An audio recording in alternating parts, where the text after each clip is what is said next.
Thank you and welcome to the show this morning. The topic this morning, excuse me, is Cuba. And we're fortunate to have with us to talk about Cuba, Dr. LMadu.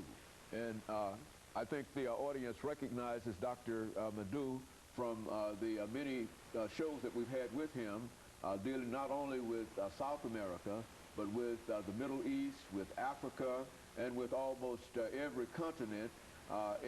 In a real sense, Dr. LMadu, I think, explaining the kind of information and the kind of influence that you bring to our discussions here.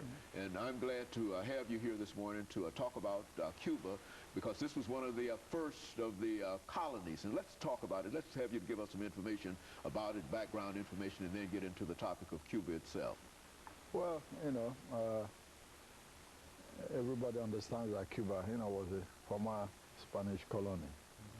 We remember the Spanish-American War and, what happened, how Cuba, became independent, up to the revolution, up to the treaty, the Guantanamo Bay Treaty and all that. In order to understand, Cuba today, one has to go on what I might call three levels. Mm-hmm. One is from 1959, when Fidel Castro overthrew Fulgencio Batista, mm-hmm. till 1990, when 1991, when Gorbachev started his perestroika in Russia and communism collapsed. And then from 1991 to 2008, when after the Cold War and Fidel became sick, handed over to his brother. His brother took over from 2008 February effectively as president, till now. So these are the three stages. Exactly, that one can look at, what is happening in Cuba up to today. Prior to, the Cuban Revolution, everyone understood there was a lot of American influence in Cuba.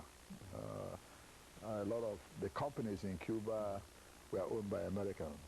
A lot of the corporations and businesses, casinos, etc., etc. In fact, Havana was in Miami, at that time of the Caribbean, where most of the casinos were located. So here comes Fidel Castro in 1959 and overthrew the so-called corrupt dictatorial government of Fulgencio Batista. Initially, people thought that the Cuban Revolution would follow the capitalist path. Okay. But however, most people didn't understand the thinking of most of the Cuban revolutionaries, particularly Raúl, who is the current president. In fact, Raúl Castro was the main communist amongst the revolutionaries, not even Fidel himself. In fact, history says that, Fidel was influenced by his own junior brother, Raúl Castro, who was already a member of the Communist Party when the revolution started. And as you well know, this revolution was sparked, because of the dictatorship of Fulgencio Batista. People were being arrested, jailed, civil rights, was human and civil rights were being violated, etc., etc. And of course, like all revolutions, these were few people, started. About 5 or 6 of them, really. You have Fidel Castro, you have Raúl Castro, his brother, you have Che Guevara, the Argentine medical doctor, you have Huba Mato, who was Commandant Huba Mato, and then one of the most charismatic of all of them, who Camilo Cienfuegos, who died in a mysterious plane crash some time ago. You have 5 of them plus the highest ranking black amongst them, called Juan Almeida, Major Juan Almeida. He just died 2 years ago. You are just a group of them who started the revolution.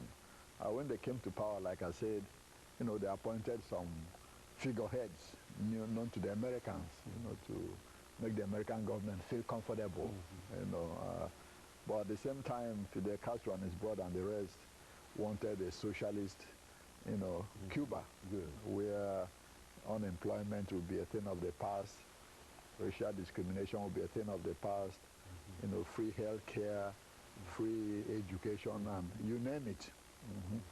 And because of the path they chose, they fell out of favor with the Eisenhower government administration. Exactly what we're going to have to do during this first segment, we're going to have to take our first break. And after we come back, we can pick up at that particular point, but it's time for us to take this first commercial break. And we'll be back with our audience following this very, very short commercial break.